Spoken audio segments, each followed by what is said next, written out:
In just a few seconds you will meet Josh and Anna. They have a question to answer, and they will soon find out that research and a little reading is just what they need. Hey, did you hear about that pitcher who clocked a 120-mile-per-hour fastball? So fast you probably can't even see the ball. That doesn't sound right. Where did you hear that? It's from an email my aunt forwarded to me. It even said it was from an article of Sports Illustrated. Was there a link to the article? Did you click it? No, my aunt wouldn't lie to me. I'm not saying that she's lying to you. People fall for fake forwarded emails all the time. Let's check it out. When did the article say this happened? About a month ago. Why? We can check out the most recent issues of Sports Illustrated and see if we see that article. If it's not there, we'll know that at least part of the email is wrong.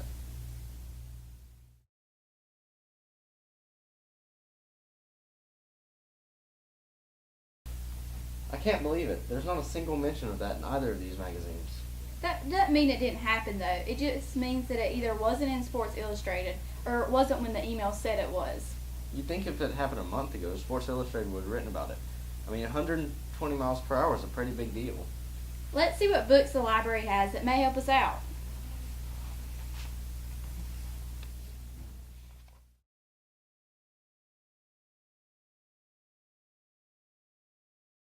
Hey guys, what are you looking for today? We're trying to find out if anyone's thrown a 120-mile-per-hour fastball. We can't find it in the article in the magazine it was supposed to be. Well, we do have the Guinness Book of World Records that we can look in there, but we also have some other baseball books. Let's see, 796. So they'll be right over here. So we can go look.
Guinness Book of World Records says the fastest official pitch was 100.9 miles per hour by Nolan Ryan.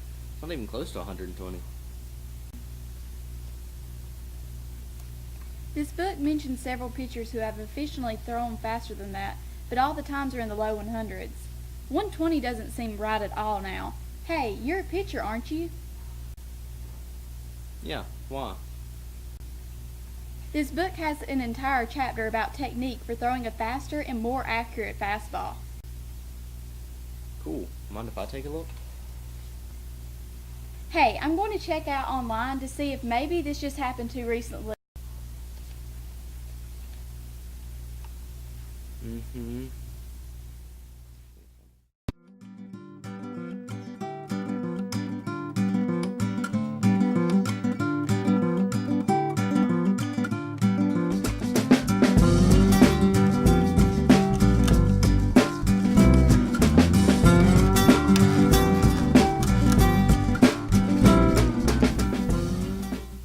Yet the only reference to a 120 mile per hour pitch I could find were on a site called Snopes that debunks internet hoaxes.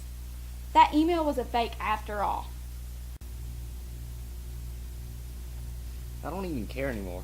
Do you realize that part of my throwing motion has been wasting some speed on my pitch? This book could really help me impress the college scouts next season. I'm gonna have to check this one out and take it home.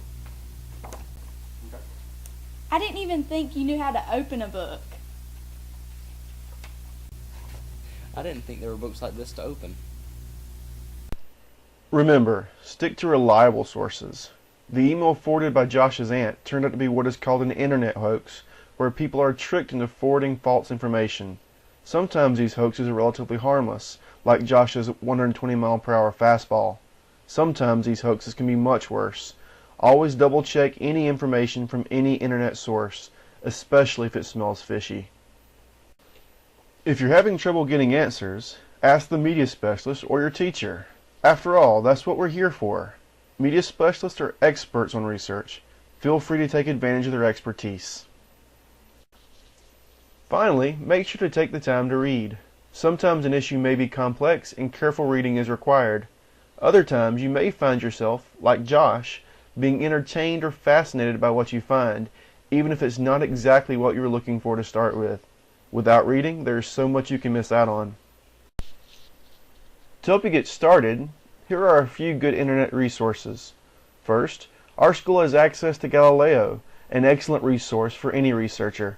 You will need to check with a media specialist for the password each month, but if there is reliable information to be found on a topic, Galileo would likely have it. Next, stick to reliable news websites.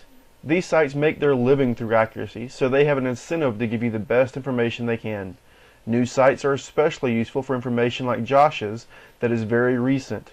Some examples are the New York Times, CNN, and the Atlanta Journal-Constitution.